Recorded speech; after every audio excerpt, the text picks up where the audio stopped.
Well, how's it going, guys? This is part 3 of the Bank Fisherman series that I'm doing, and this is going to be the final kind of walking through gear and preparing, that kind of stuff. It's going to be the final video, and from here on out, it's going to be, action and hopefully catching fish and doing a lot of that on camera. So, just wanted to go over the last thing that I do to get ready, which is getting my tackle box ready. Generally, this includes dumping stuff that I'm not planning on using this year, or stuff that I thought I wanted to use last year and didn't work out, and it's just adding extra weight. So the plus side to bank fishing and doing all that is mobility and choosing where you want to fish. Much like if you've got a boat, you can go anywhere on that lake and you can fish anywhere you want on that lake. Bank fishing, you're obviously restricted. I can't go out to the middle of the lake and fish the deepest part because I'm going to be on the bank, but I can walk anywhere I want to around that lake, and if I've got waders on or, high boots and stuff, I can walk out in the water or cross over shallow parts and get onto another part, So that's the plus side, mobility, and personally, a plus for me is I'm always casting where I feel like fish are generally always going to be. When you're out fishing in the lake, you can use, if you have a depth finder, you're able to find, based on where that graph is pinging fish, you're able to find where those fish are suspended.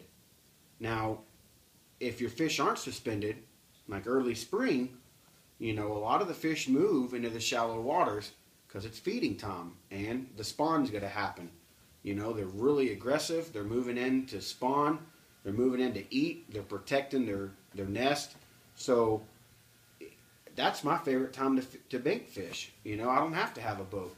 And I'm always casting where the shore is, And I can cast, especially if I'm fishing ponds and stuff, I can cast pretty far out into the middle of the pond. So to me, I've gotten away with catching good fish without having to have a boat, And that's kind of a plus to me, is being able to always cast down the bank, or cast out, 2 or 3 feet from the bank and work my lure in to what I call the strike zone or the kill zone in the water. So those are some pluses to bank fishing, and you can, think on it, and if you have other ideas, you can comment and let me know. But the negative to bank fishing is you're always carrying your stuff. You park your truck, and if you're like me, you don't just sit down in a chair and wait. You're moving around, you're walking. It's great exercise. You're getting to see all kinds of stuff. It's whenever I've seen some of the coolest, animals and other stuff having to do with bushcraft. But you're having to carry everything. Everything that you have that you're going to be fishing with has to be mobile. And that can be a negative to some people.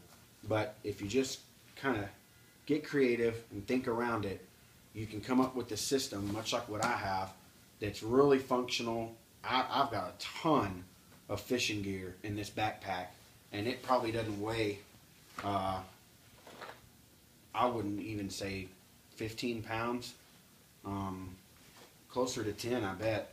And that's still probably pretty heavy, but I fish a lot of plastics. I love soft plastic baits, worms, lizards, creature baits, all that stuff. And plastics weigh a lot. You wouldn't believe how much your backpack weighs with your plastics in it and your plastics out of it. So let's crack this open. I think I've either already done this, or I think the first time I tried to film the first part of the series, I scrapped it. But just to go over real quick, my 2 main compartments right here, I normally have this leaning up against a tree, or I bring a toggle and hang it from a tree, or if it's not on me. If I'm in an area that I'm catching fish in and I want to work it real well, I keep what's most important right here on the outside pocket, so I don't have to dig down in it. So right off the bat, I've got my scale. This goes up to 50 pounds. So if I catch a big old catfish that's over 50, it's not going to tell me, but that'd be kind of cool. It's just a digital, and I just put this in their gills, and I use this for bass. I'm kind of a nerd and like to see how much they weigh. And then right here, most important tool that you can have as a fisherman besides your pocket knife, a pair of pliers. These are about time to retire.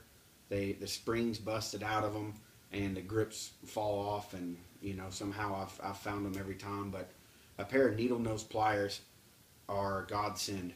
You have to have these with you if you're a bank fisherman.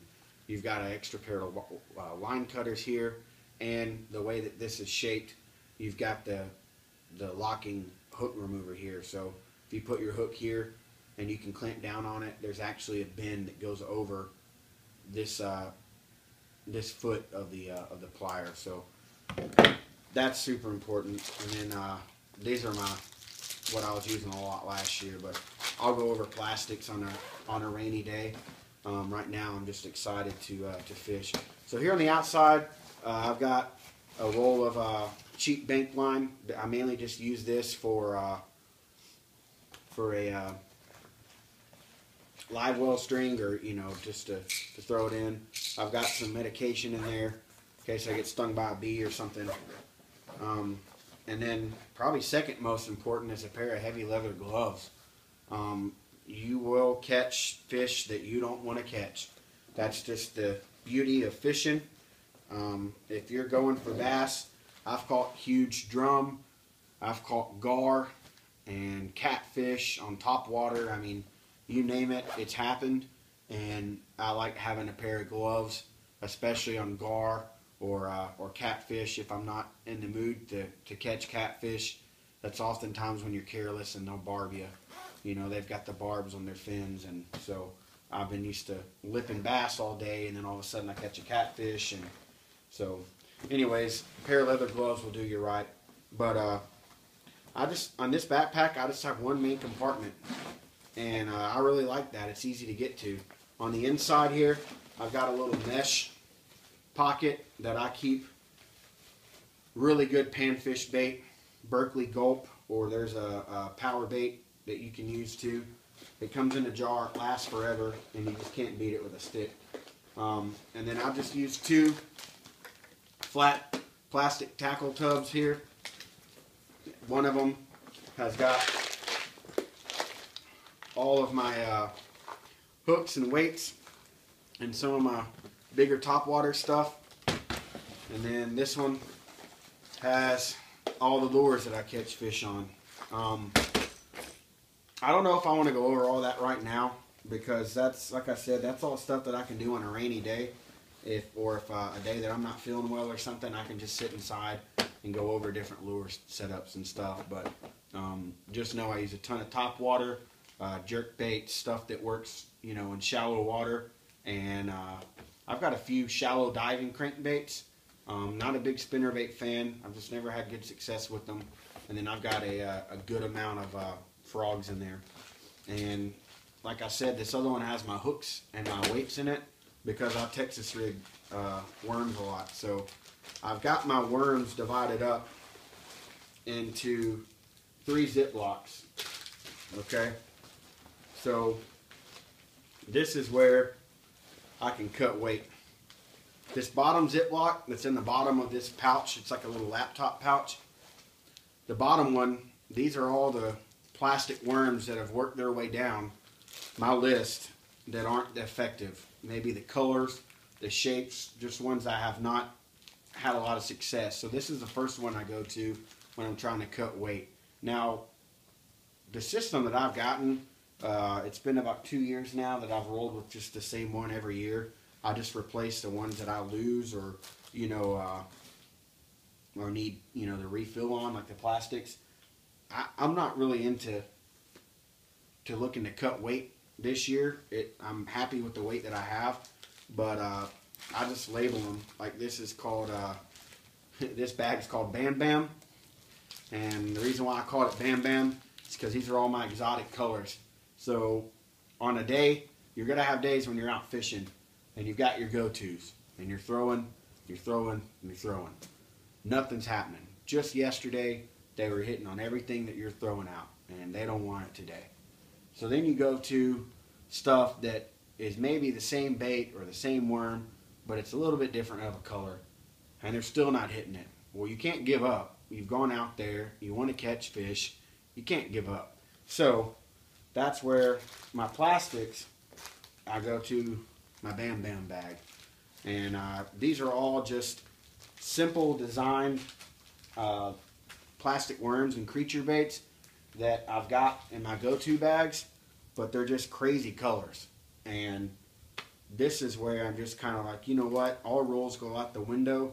Let's throw on a solid white pearl worm, or let's throw on a bright purple and neon pink tailed worm, or let's throw on, you know, a little bitty small plastic crawdad. Like, you know, this is all stuff people catch fish with, you know, that it might be your favorite bait. But that's what's fun about fishing. It ain't mine, and it's in the Bam Bam bag. The next bag is just an overflow, really. Actually, I got these in reverse order. The next bag is what I call my boom boom. Now, this is just, I'm just funny when it comes to this stuff, but my boom boom bag is the stuff that is going to be the change of pace worm fishing for me. So I've got bubblegum pink worms, floating worms, neon green shad, bright orange worms, all the stuff that will kind of change the pace up. Maybe they won't be expecting it. This is more so the last resort as opposed to the Bam Bam, but I get them confused, and so I just start throwing stuff out if it ain't working. But generally, the empty bags like this are the ones that are good. So this last year was my, it's a company called Culprit, and it's their 7.5 culprit worm, and this color was Voodoo. They loved it last year. I caught a ton of fish on that Voodoo. And then Berkeley Power Baits, just their bass 7-inch power worm, sour grape. That's a great color. You have a hard time finding it, but this is the go-to bag. It stays open, and these are ones that I just use all the time. So I really like culprit worms. They seem to hold up a lot better. This is their Fire Tiger. I'll use this on a clear day. No clouds, blue sun, or blue skies, lots of sun. It stands out really well in the water. For the most part, you know, you can't beat a watermelon red or watermelon seed. You know, any natural colors like that are what you're going to want to fish first, and then they'll tell you what to do after that. 2 years ago, they weren't wanting anything to do with my go-tos, so I started throwing on these creature baits that Berkeley makes. They're 5 inches. They're called Power Hogs, and what they are is they've got a long curly tails on the end, like split tails, like a snake tongue, but then they have legs that are all up and down the sides of the body to kind of give it almost a crawdad or lizard type reaction. But sometimes they just want, you know, that crazy stuff. You know, you just gotta kind of figure it out. You know, and each pond is different, and you know, that'll be part of the fun of filming this video series is what worked last year at one pond isn't going to work this year. So you'll get to hopefully see me in action trying to figure out what they want, and it's all fun. You know, it's all just a big game of cat and mouse, and most of this stuff that you see in the stores and that you end up buying, the companies are fishing for you, and you're not fishing for bass. You know, they know what looks pretty to the fisherman, and if you're gullible enough and you buy it and this crazy color or crazy, you know, lure or whatever, but you know, it's all fun. It's just another hobby and another way to spend money, but this has just come from years of me doing it, that I've kind of stockpiled stuff. But yeah, that's my kit. That's what I use. I just carry this backpack and my 2 rods, and normally I'll carry a drink and maybe a little power bar or something with me, but everything's ready to go. I can go over different, you know, techniques and rigging, you know, different line rigs and all that stuff a little later, but as of right now, I just wanted to show you that and let you know that we're getting ready to hit the water, getting ready to hit some action, and and bring you along. I really wish, more than ever, I've always wanted one, but I just haven't had the money to get it. But I really wish more than ever I had a GoPro camera. I could strap it to my chest or wear it on my hat and show you firsthand what it's going through. So that's going to be kind of a challenge, is using my cell phone and trying to figure out angles and stuff. But a couple of ponds that I have good success at have really nice pieces of rock, or places that I could set my little tripod on. But anyways, I hope you enjoyed this. I'll be going over more of my tackle and more detail and all that, like I said, on a rainy day or a day I'm not feeling well. Right now I'm just really excited about fishing. I hate that the cold's leaving us here in Texas. I love the cold. I'm still sweating from work. I sweat, picking my nose, but it does mean fishing season's here. So you can't beat that. I'm really excited to fish and get back out there and catch some big boys. But we'll keep going, and hopefully either tomorrow after work. Today's Thursday, so tomorrow after work or Saturday morning, I'm going to be out there fishing, and I'll bring you with me. So have a good one. Thanks for watching, and stay tuned. We're going to have a lot of fun this fishing season. Thanks a lot.